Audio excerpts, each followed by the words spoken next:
Good afternoon, YouTube. Welcome back to the channel. Uh, it's been a couple weeks, maybe 3 weeks since I've posted a video.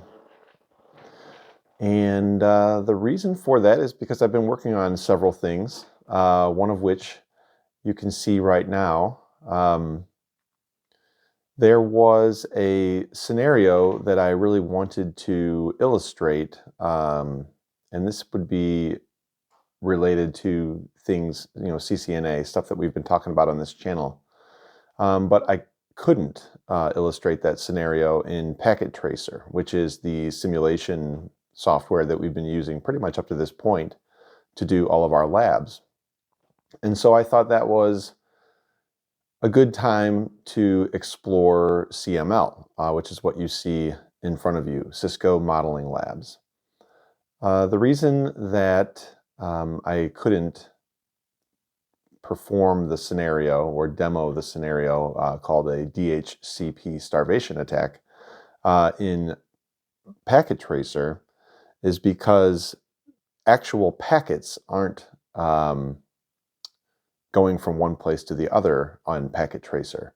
You can't do, for example, packet captures like with Wireshark or other tooling of that sort, because there are no packets to actually, true real packets to actually capture. Modeling Labs takes things a step further, and we'll go into it a bit in a moment here. But essentially in Modeling Labs, you have an orchestrator. That's probably an overloaded term from the Kubernetes world, but you have an orchestration lab or an orchestration environment that orchestrates different virtual machines. And as you can see here in our topology, you can connect them similar to the way that we do in Packet Tracer.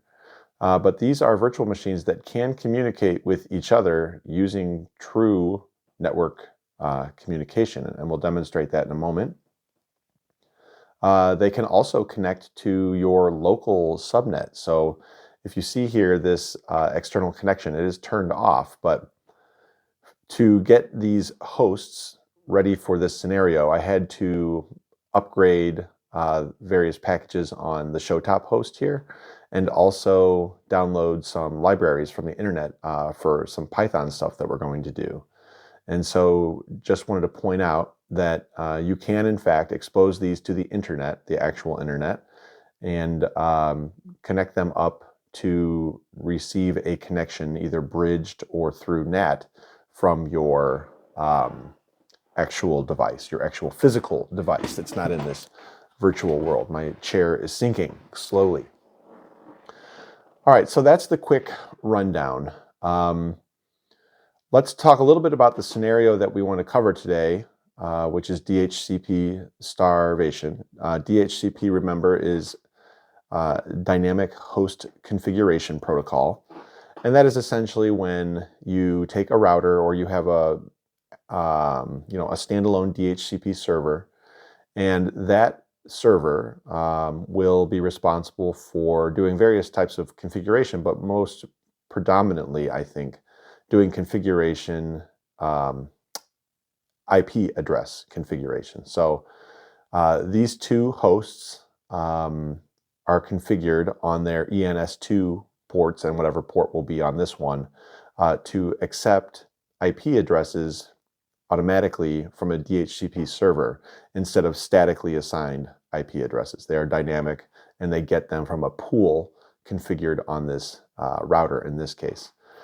That is something that we've already discussed, the configuration of DHCP on a Cisco router, the configuration of the pool, etc. And we'll go through that quickly, but I just wanted to point out that in this networking playlist that this video will be also posted in, there is a whole video specifically on DHCP configuration.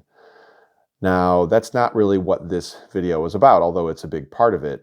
DHCP starvation is an attack that can be performed by a bad actor that prevents workstations or devices on your network that need IP addresses from getting them. And when the devices on your network can't get an IP address, they have no connectivity to the rest of your network, at least at the layer 3 level. And so that's problematic. That would be a denial of service. So you have expectations that certain devices, when their DHCP leases time out, will be able to get a new IP address from their DHCP server. And a bad actor, a hacker, whatever you want to call it, could sneak into your building, for example, plug into your switch, and just start flooding your DHCP server with requests for addresses. Now, depending on the size of the pool that is configured, remember, a DHCP pool is the pool of addresses that are available to be given out to devices by the DHCP server. If so many requests come in from the bad actor, you could eventually starve the pool of IP addresses. And so all the addresses, all the bindings are used up. And in that case, other legitimate devices cannot get an IP address, cannot be configured, can't get a response with a IP designation from the DHCP server, because there are none left to give. They've all been taken up.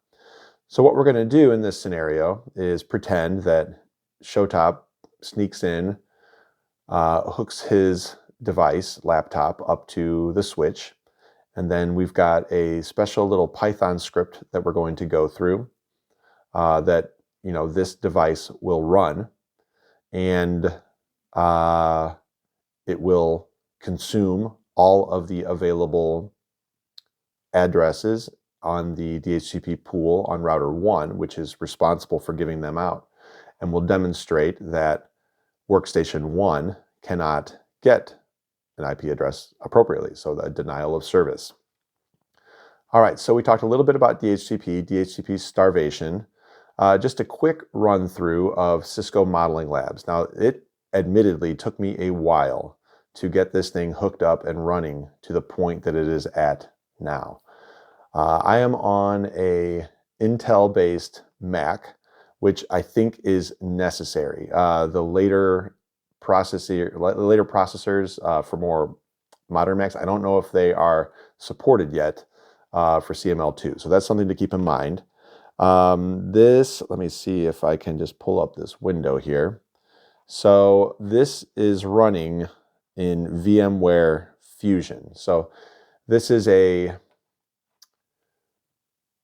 CML is a virtual machine itself that does sub-virtualization for different VMs running inside of it. So it's kind of like a set of virtual machines running inside a virtual machine. And so I just wanted to point out that in my setup, I'm using VMware Fusion Pro as the hypervisor. I had to upgrade to, I believe, version 13, and it must be that's considered the Pro version. It was difficult to get this version. This is software that's now owned by Broadcom. Oh, you can see it right here, Broadcom. And I have colleagues that work for Broadcom, or at least former colleagues that work for Broadcom. So this is not a dig against them, but it was difficult to find this piece of software to download. I had to sign up for a bunch of like mailing lists or different things to be able to get it. So it is free, but it wasn't exactly easy. So I spent a good chunk of time banging my head against the wall to do that. So that was big step one, just getting a new version of VMware Fusion, which is kind of crazy, just up and running. So there was that. There were a couple odd things that I noticed about CML2 and its behavior. So let me just move this aside. We don't need the CML controller. So just a heads up that this is like a CLI into the broader VMware VM and you can do different things in here, but we don't really need to worry about that. We're going to focus on the workbench here. So I want to talk about some things I noticed. First of all, nodes. So we can, as I've already done, pick a node, and there's all these different types, right? All these different types of nodes. There's servers, there's containers with different software already uploaded on them, which makes sense because they're containers. There are routers, there are switches, there are firewalls, okay? So there's a default set of devices, and you can actually upload your own. I haven't gotten super far into that. And so I did, a basic topology where I've got two Ubuntu-based containers. One of them I've labeled to be the workstation. So this is the one that should legitimately be available on the network. And this is like the one that comes in and disrupts things. A router, a switch. This is an unmanaged switch. So there's like no configuration you can do on it. But there are obviously other switches that are more powerful. So just something to keep in mind. In this scenario, I'm just looking for frames to flow through to the appropriate place they're supposed to go. So nothing more, crazy than that. So that's that. Now, when I brought these devices online, one thing I noticed, at least in this setup, was RAM spiking to like terabytes, like a billion% or whatever of their thing. I think that is an issue perhaps with this version of Modeling Labs, perhaps with this version of VMware Fusion. So I took a bit, but realized you just start and stop. And it took a couple times to start and stop the devices. And eventually they had normal RAM usage. So I don't know if it was a memory leak or what was going on. But you can see now, I've got a lot of memory allocated. I think 16 gig allocated to the general VM, the Modeling Labs VM, a bunch of disk space, and a bunch of CPU. I think 8 cores I designated. So I'm green across the board now, nothing good. But my advice is that if anything is spiked, especially the RAM, because if the RAM is spiked to be a bazillion% more than it's allotted, you won't be able to use the device. So shut it down and restart it. I wish there was a better way to fix something like that, but sometimes you just shut stuff off and restart it, I guess. All right, so there's that, and that's the nodes pane. Obviously, you can do all kinds of cool things. There's, obviously text support. This is like a whole little, not ecosystem, but just a way to, I think, in a more powerful way, visualize topologies, communicate different concepts, etc. So I'm really liking it so far. The next thing I want to show, you can start a whole lab, stop a whole lab. So start all these hosts, stop all the hosts, etc. Panes. Okay, so now we can jump into these individual devices. So right now we are on a CLI for workstation 1, okay? Over here, we're on a CLI for Showtop host. We are on a CLI for router 1, all right? And there's no CLI for the switch because it's an unmanaged switch, so something to keep in mind. So we will be, in this video, doing the bulk of our work from these windows. That said, with an external connection in place, you can actually use, I was using, let's see, VS Code. Yeah, it's not still up. But anyway, you can use your own tooling to SSH or to, I was doing SSH, but to Telnet, I suppose. Anyway, you can use your own tooling to connect to these hosts from your home subnet, from your home network, and use things that are more comfortable than just, Vim, for example, for editing files. So we are not going to go through that now. That configuration, it took me a little while, and it is worth doing.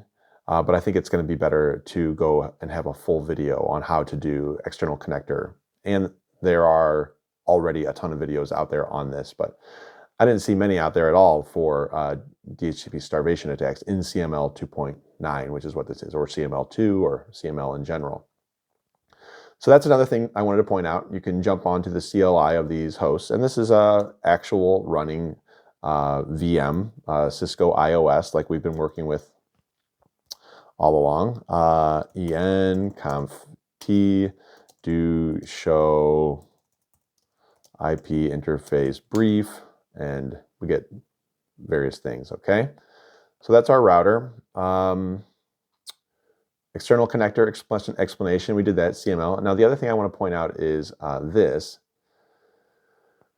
So we can do packet captures. So we don't need to load up Wireshark, although I believe Wireshark is more powerful, but we can select a connection and say packet capture, and then define the number of packets we want captured. And there's a lot of, powerful stuff you can do with this, and I'll show in a moment why, but find everything you need about a packet. There's all kinds of information that you can get in here. And so that's really nice. That was not available to us in Packet Tracer, and it's proven very useful in debugging a couple things that we will chat about in a moment here.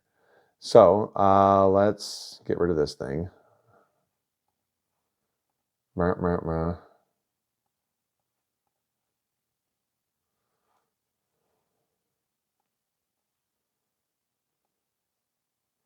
Yeah, okay.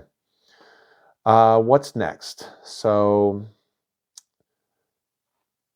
we need to first look at what's going on router 1. All right, so I'm not going to do all the configuration of these like we have in previous videos. I've already done the configuration, so I'm going to step through the configuration, particularly on router 1.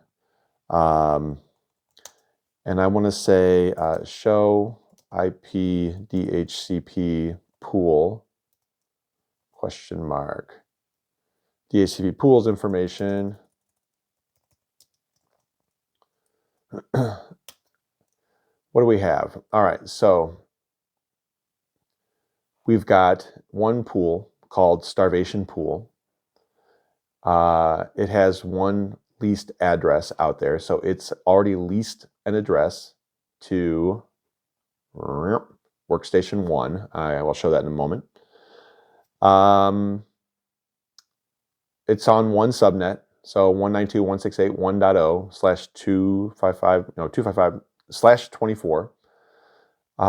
I've excluded the majority of those hosts, okay, of those IP addresses. I've excluded everything from 192.168.1.1, which is the address of the Ethernet 00 port interface on router 1, and then everything else up through 250. Okay, so the only addresses available for this router to hand out are 251 through 254. And the reason for that is that I wanted the DHCP pool to quickly become starved, so we didn't have to keep running our script and wait a while for it to happen. So it'll happen pretty much immediately, but we'll still be able to illustrate the scenario.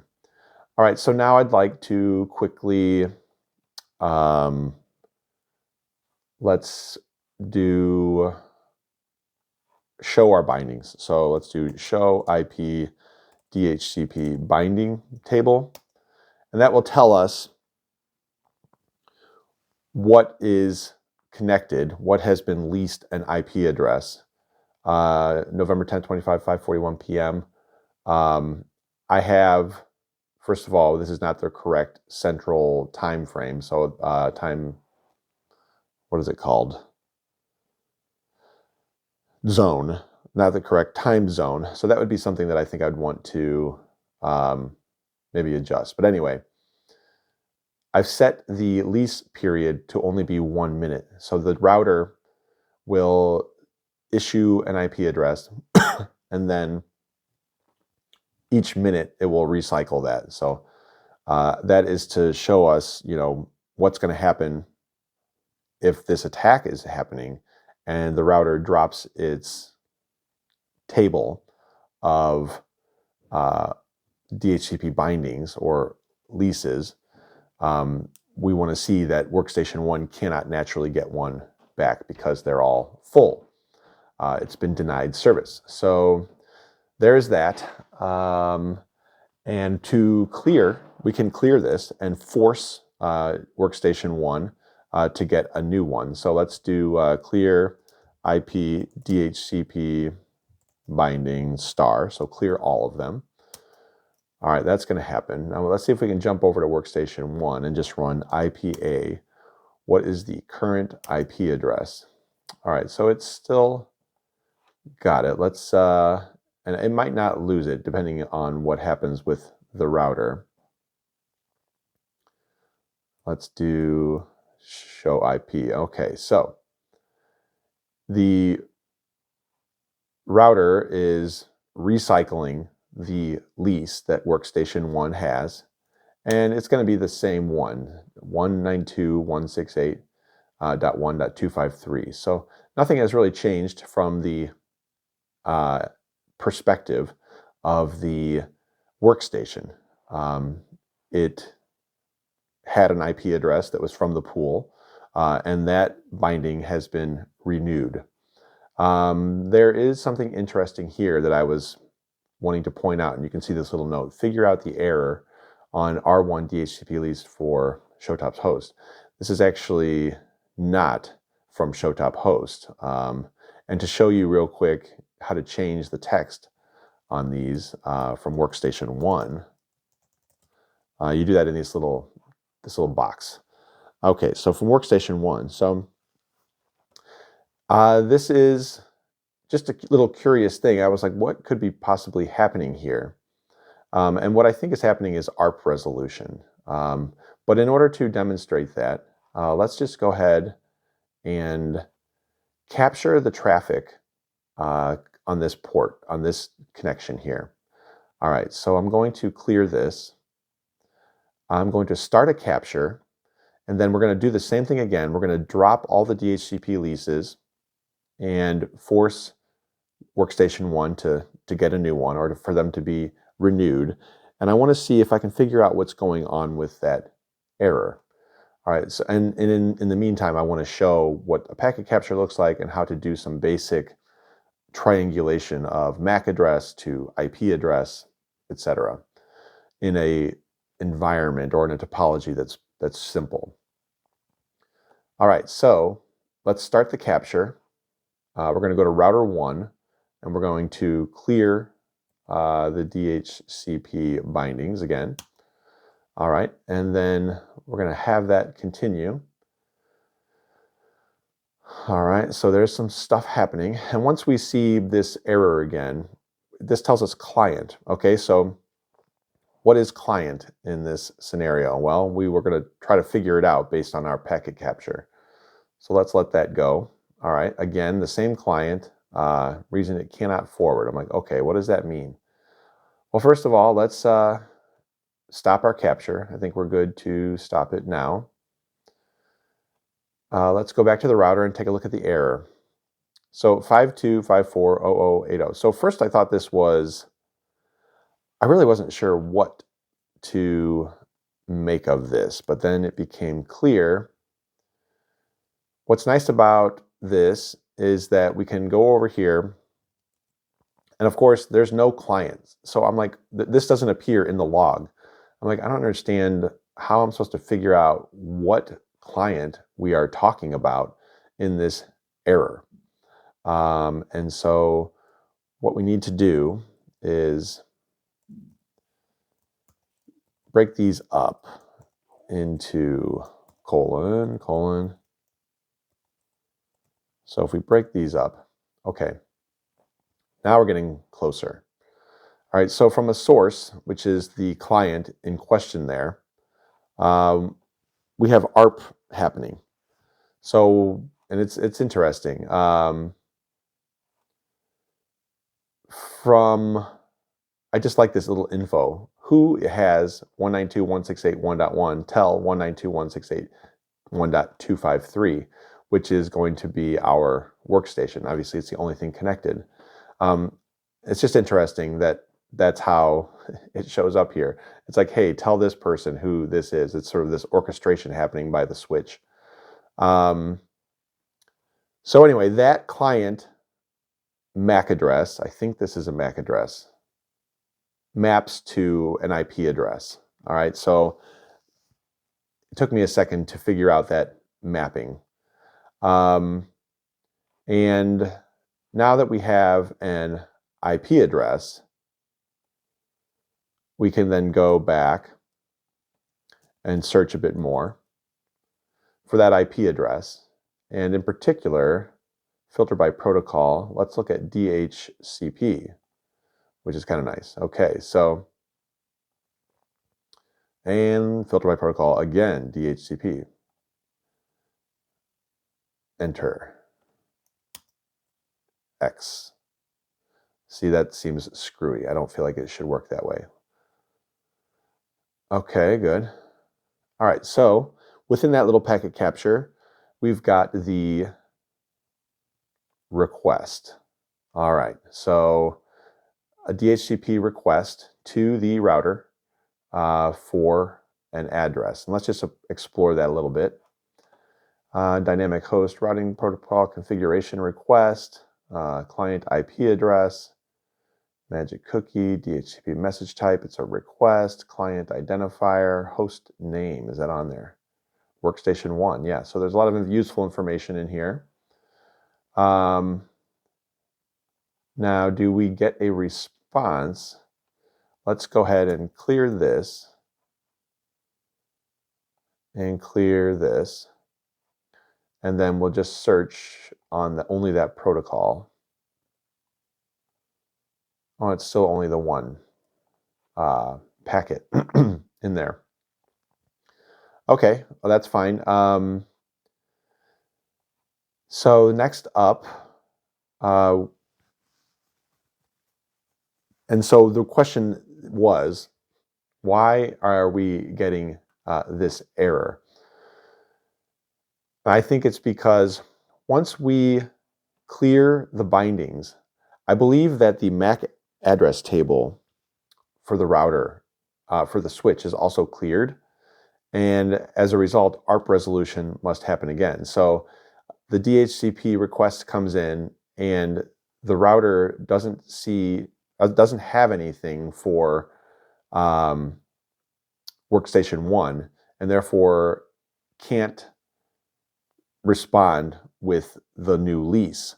And once ARP resolution occurs, then it can. And I think that's what is happening here. But in order to validate that, or at least look further into it, we can do debug IP DHCP server. Let's do packet, maybe. Detail. All right, so we're going to get a bunch of detail about DHCP packets happening on this router, coming to and I guess going from. Let's go ahead and clear them all again, just so we can see what sort of activity happens. So we've removed the ARP entry. All right, so that's important, right? Because now there's no ARP entry for 192.168.1.253, which means when the first request comes back from workstation 1, we're not going to be able, we don't know who to send it to because there's nothing in the ARP table. All right, so I think that's what is actually happening here. Client wants to renew 192.168.1.253, but we don't know where that is because we don't have anything in the ARP table that maps to MAC address 5254, etc. All right, so I think it's trying to ping one or two times, sort of going through the roundabout way. And then eventually we do get to reply, unicasting a reply to that client. So it knows where it is now, ARP entry exists, etc. So I believe that explains what that little error was each time we renew the lease. And so, yeah, I was glad to be able to sort of trace that out. And one very helpful tool, obviously, is the debugging that's available on the router that you can use, and also the packet tracing to help us figure out what MAC address is mapped to what IP address, and like where do we start looking for the workstation involved. Imagine you had 1,000 different, devices hooked up to this, in your topology, and you needed to locate the one that was doing something odd. A packet capture and debugging or logging on the router can be one helpful way to do that. Can be two helpful ways to do that.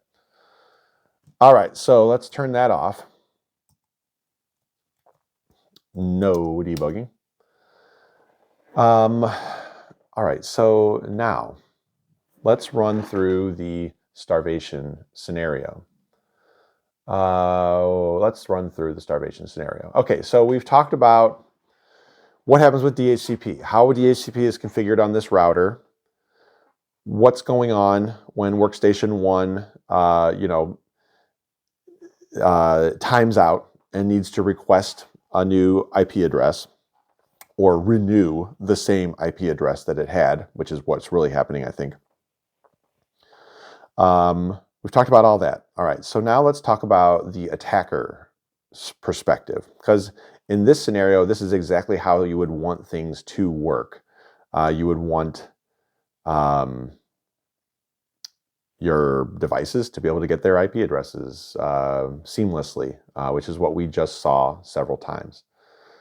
Okay, so now somebody's going to come in and disrupt that. So this script I have already uploaded to my attacker machine, but I want to talk about it here versus just in Nano or in Vim on that Ubuntu host, because it's just easier to read here. All right, so this is a pretty straightforward script using Python and using, in particular, a library called Scapy, which is a very popular Python library. Let me just pull up the home page. I want to say it's used for networking activities in Python. So you want to send packets or frames or etc.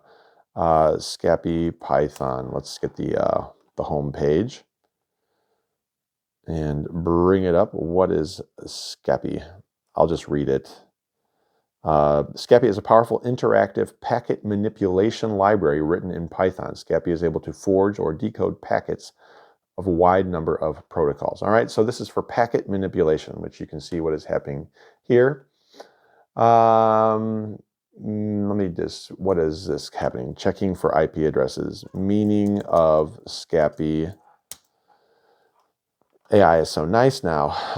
The statement, blah, blah, blah, check, in Scapy modifies a configuration setting that controls how Scapy validates received packets as responses. Okay, so I think we're turning off packet checking, like you got a response back from a packet that you sent out, and if it didn't have a matching source and destination address, etc. It's probably significantly deeper than that, but we needed to turn it off for this to work, because this is a malicious packet that we're sending. Okay, so building the DHCP, the discover packet. So what's going to happen? We're going to run through this. We're going to loop through. Showtop's host is going to start broadcasting DHCP discover messages saying like, hey, who's the DHCP server on this network? I would like to initiate the DORA process, the DHCP assignment process with that server. And here's my MAC address that I would like an IP address for. Now, the important thing there is that it's going to go to the switch. And so what we see here is a creation of each layer of the packet, each header of the packet. So at layer 2, you can see right here, we're sending to a destination of all Fs. So that's going to be a broadcast. So it's going out to everywhere. And the source is going to be randMac. Now, randMac is a function built into SCAPI that generates a random MAC address. All right, so random MAC address. I had just random IP addresses here on the subnet. I think you can probably just make this anything you want for these purposes. UDP port 67 and port 68, that's DHCP. BootP, randMac, DHCP to discover. So if you look at the DHCP discover packet, or its layers, this is kind of like a minimal set of information you need to have a properly formed DHCP discover packet. And we are interpolating random MAC addresses into there. Okay, so why a random MAC address? Well, once a MAC address that has not been seen before, that's not in the ARP table, comes in to the DHCP server on router 1, it will try to assign an address to that MAC address. So that device has an IP address. And we're going to send thousands of them. And each time we send one, this randMac is going to generate a new MAC address. So it's not going to be the same MAC address every time, because that would not work. It's going to be a brand new one. So it's going to say, okay, you're a new MAC address. Here's another address I have to give you if it's available. And you can see here, we're going to be sending these using the sendP function out of the ENS2 interface on the Showtop host. I think we're going to see in a second. And we're going to be looping that, so it'll just never stop. Okay, so we're going to send this DHCP discover packet out of the interface ENS2 in a loop. And that's it. That's all we need to do. So it'll just keep going and keep going. And now that'll trigger the starvation of the DHCP pool. There will no longer be any addresses left to give, and we'll sort of see the fallout of that. And in particular, we'll see the fallout in the sense that Workstation 1, who can naturally get DHCP sort of IP addresses from router 1, will not be able to do that. And we've denied the service, denied connectivity for that Workstation 1, okay? All right, so let us now connect these real quick. So that's gonna, okay, so I've snuck into the building, right? And I found the closet where the switch is.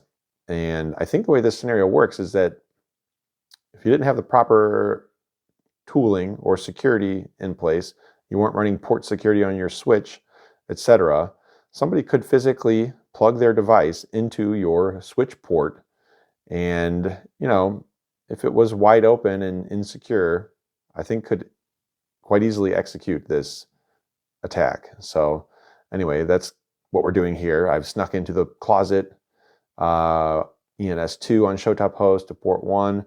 We'll create this link. Okay, so now Showtop's host is connected to the network. Let us go ahead and now Showtop host is also configured to accept an IP address on its ENS2 port. So let's actually go through that scenario real quick. Let's go ahead and clear the bindings, even though they clear by themselves every minute. Let's clear them, and we'll confirm that Showtop's host does get an IP address, and that Workstation 1 does get an IP address naturally. Let's confirm that first. So then we'll do show DHCP bindings. Okay, nothing yet. All right, there's some ARP resolution happening. I wonder if it'll happen again. I don't think so, because I think when the pings go out to the switch and get broadcasted out from router 1, I believe in that process, the switch's MAC address table will get populated for all the other devices except the first one. And that's why we only see this error for the first one. So it's already populated, so it doesn't generate another error from the other devices, like in this case, Showtop's host. So we've got one there. Let's see if we get the other one. So first of all, what is Showtop's host? Does it have an IP address yet? Okay, so it's got no IP address yet. And does this one have one?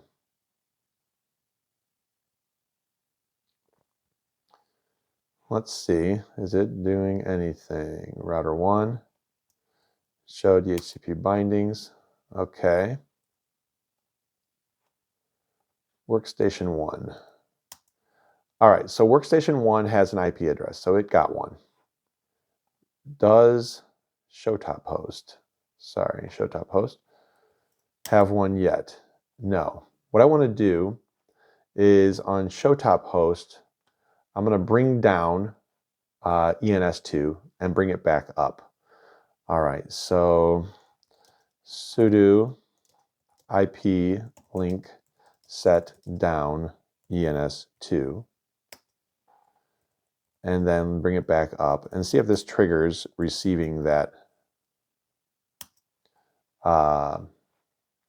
IP address.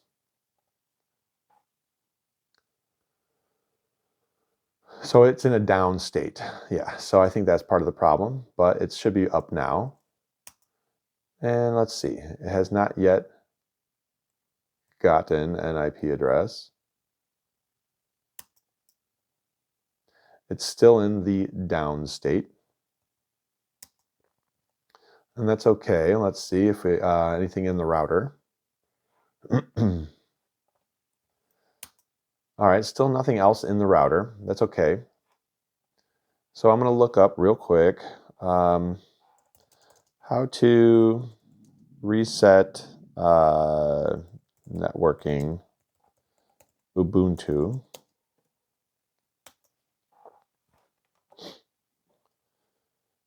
Let's see, I want to restart a service,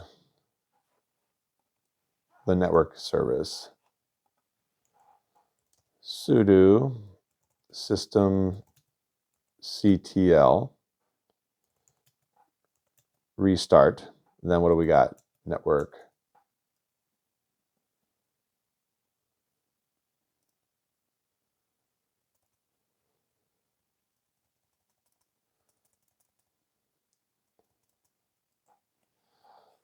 Net plan.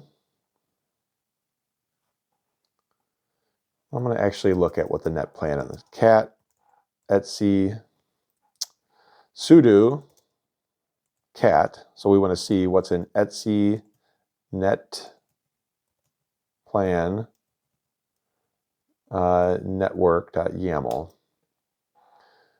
All right, so DHCP is true. So we're looking at how this Ubuntu hosts, Showtop hosts, network interfaces are configured, and ENS2 in this case, ENS2 is configured to take DHCP addresses, and it's got a default route out to the router, which it receives also via DNS. So let me just run sudo netplan apply, and hopefully that brings up that interface. All right, so now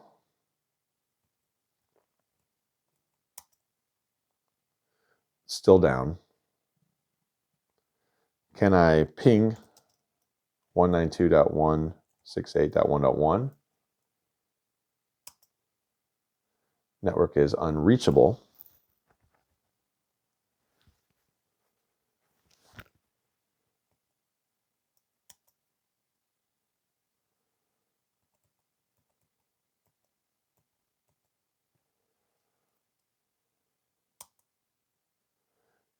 See if I can bring it back up.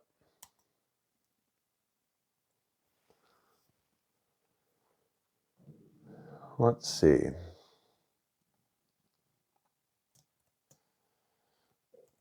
Ubuntu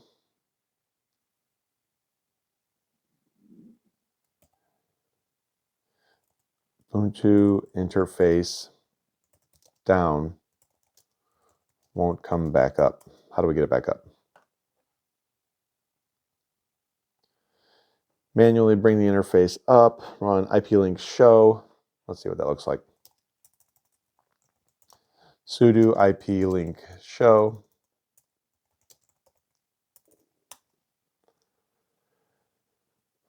Okay, got it.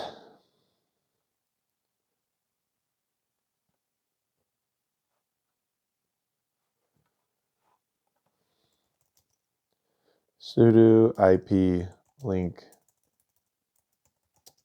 set ENS2 up.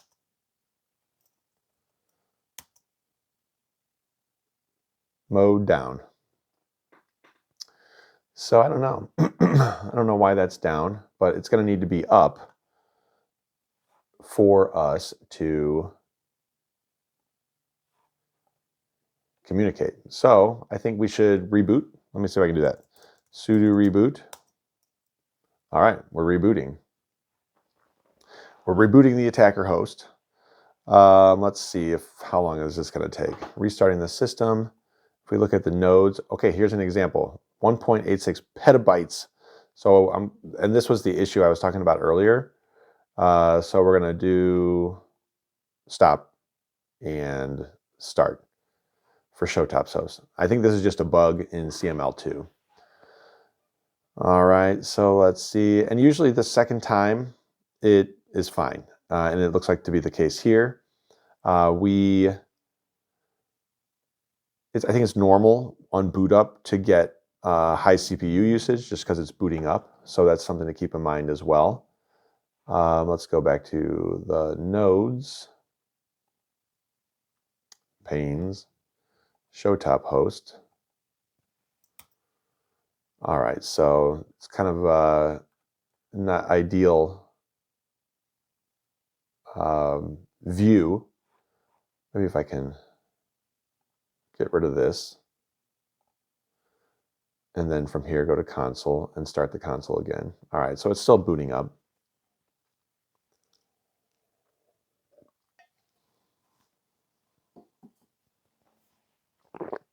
All right, so we're waiting on network to be configured. Let's see what's going on with that.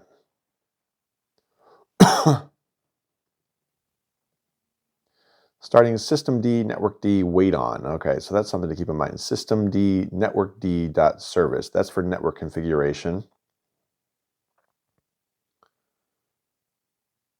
Good to know.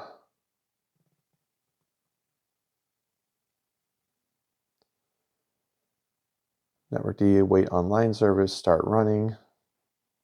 All right. This thing is finally rebooted. Let's see. I don't remember. Showtop. Password.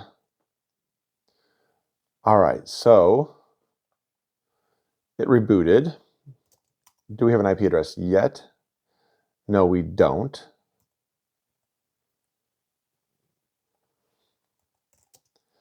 Ping 192.168.1.1. Network is unreachable.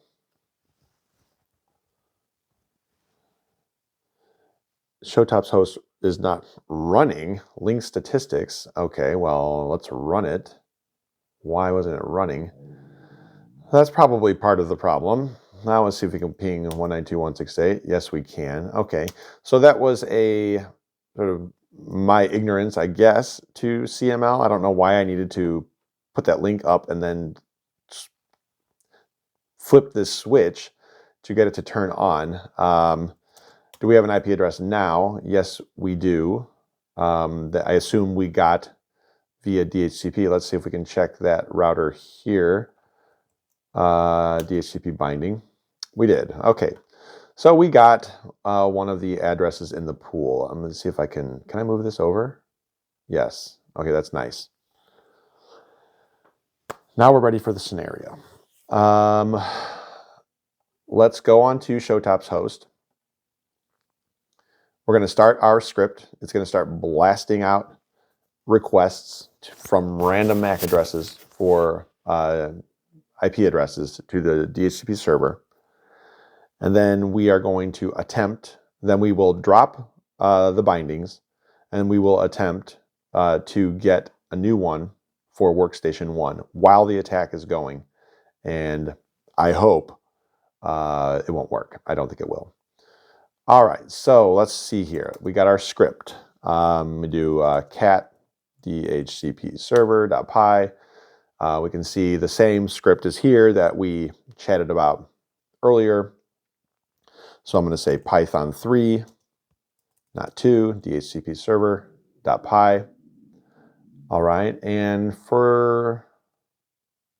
let's go ahead and clear this. And let's start the capture just to see what goes on, see if there's anything interesting. The attack is started. It has not, because I need to run it with sudo. The attack is running. All right, so the attacker is inside the house, and they're sending all these things. Let's take a look at our packet stuff. Lots of DHCP requests coming in.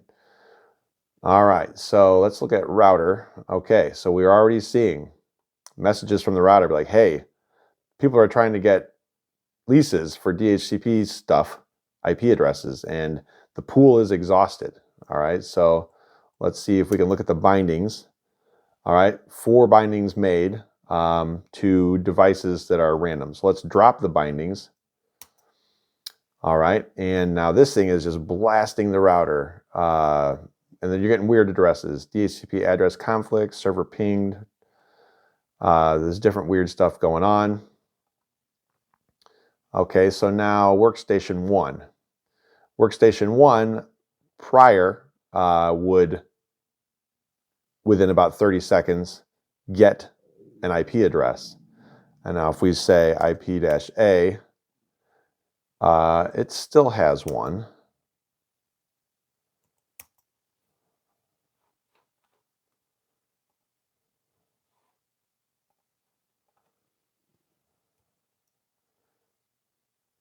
So we clear the bindings again. Let's see. This is still running. And actually, let's, on workstation 1, I think it has now worked. Okay, so it tried to reach back out to router 1 to get another address.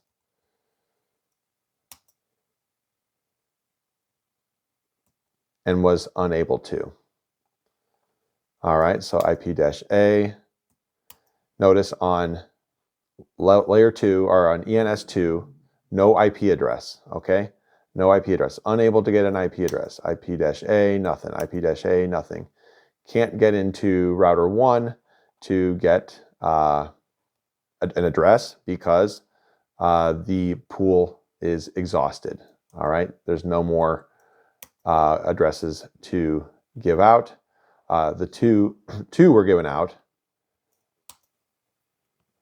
but no more can be given. Let's see back here again. And IP-A. All right, and I'm curious for Showtop's host. So let's go ahead and stop the attack. All right, does Showtop's host have one? It does not either. So neither of them were able to successfully get IP addresses because of the attack that was happening via Showtop's host against the DHCP server running on the router. All right, so now let's show IP DHCP binding. Okay, we got the bindings, yes. Let's clear the bindings again, and let's see if workstation 1 can then successfully get, now that the attack has stopped. So we've cleared them. Let's see if that log message comes back momentarily, ideally. Show the bindings. We've got one. That's 192.168.1.252. I'm curious if that's Showtop's host again. It is 192.168.252. And how about workstation 1? Workstation 1. It's back. All right, it's got an IP address again. Okay, let's go to router 1 again. And I think we'll see 2 in there. We're back to normal. Okay, so the attack has stopped. The denial of service to workstation 1 has stopped. And now workstation 1 is able to access and retrieve or accept a response from router 1 where it can get its IP address. All right, so I hope that was useful. We went over a lot in this video. I like this this tool. I like CML. I think it's very powerful. It's definitely a step up from Packet Tracer in terms of its capabilities. I really like the packet capture ability in it. I like the look and the feel. And it's cool to be able to run through scenarios like this that are legitimate, attack scenarios. And so that's been a lot of fun. All right. Now that I've got all this tooling set up and this environment set up, look for more of these. I think the follow-up video to this is going to be how we would defend against this attack. And then in a subsequent video, we're going to do a similar thing, DHCP spoofing. We've actually done some DHCP spoofing already, but what we want is in the next video, we're going to come into, sneak into the organization and instead plug in our own DHCP server that says, hey, I'm the DHCP server, accept my IP addresses, and then send your traffic to those. And those are like the bad guys' IP addresses. Okay, that's a little bit of a different scenario. It's not a denial of service. It's a integrity attack, because your data goes to a bad place, can be potentially manipulated, and then would be forwarded to the good place and out to the internet or wherever else in your environment. So be looking forward to those. I'm glad to be back. I hope you all enjoyed. Have a good work week. Happy Monday, and I will talk to you all soon. Bye.